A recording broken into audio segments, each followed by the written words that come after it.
Ja ću vam navesti sada jednu priču, jedan događaj koji se desio u Jordanu, koji ohrabruje i one koji su prešli i 40. i 50. godine, a tiče se hifsa Kur'ana. Naš večerašnji junak je Ummu Taha, žena koja je bila nepismena. Žena koja nije znala da napiše svojom rukom lafzul dželale. Allahovo ime Arapkinja bila. Nepismena žena. Starija koja se nije školovala. Jednoga dana je došla kod jedne muhafize i kaže joj, sin, šćeri moja, možeš li me tako ti Allaha podučiti samo da napišem riječ Allah, kaže, stid me više, daj mi makar da mushaf uzmem u ruke, pa da tražim po mushafu, kaže, gdje piše Allah, pa na takav način da se približavam svome gospodaru.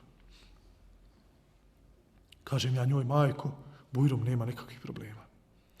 I podučim ja, kaže, da napiše elif, pa jedan lam, pa da ga malo ovako ko kuku napravi, pa drugi lam, pa ha na kraju, kaže, ovako se piše Allah. I kaže, sva sretna žena ode kući i vrati se nakon određenog vremena i kaže, šćeri moja, ja sam cijeli mushaf prešla i gdje god je, kaže, bilo Allahovo ime, ja sam ga prepoznala i proučila. Elhamdulillahi rabbil alamin, kaže, u prvom ajetu Fatihe našla sam, kaže, Allah, i rekla sam Allah. Pa sam išla dole, pa cijeli mushaf tako proučila.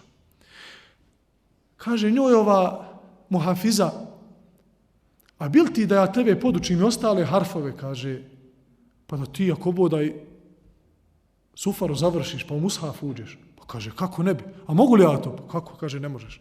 A ovo je bila žena koja je prešla 50. godine, već u 60. godinama svoga života. Završi ona sufaru i počne u mushafu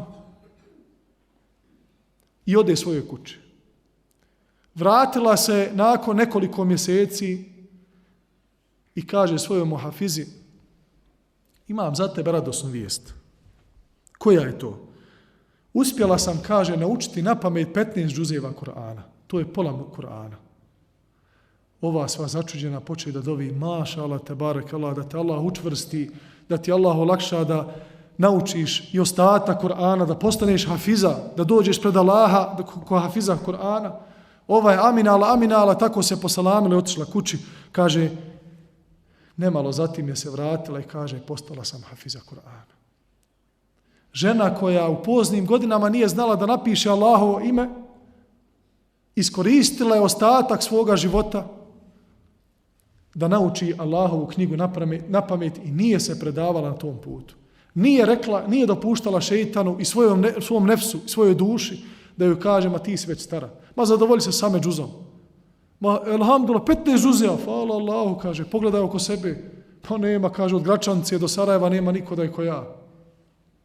Nego je zapela, bila trudbena, trudila se i na tom putu, elhamdulillah, sad se spominje njen primjer i na istoku i na zapadu.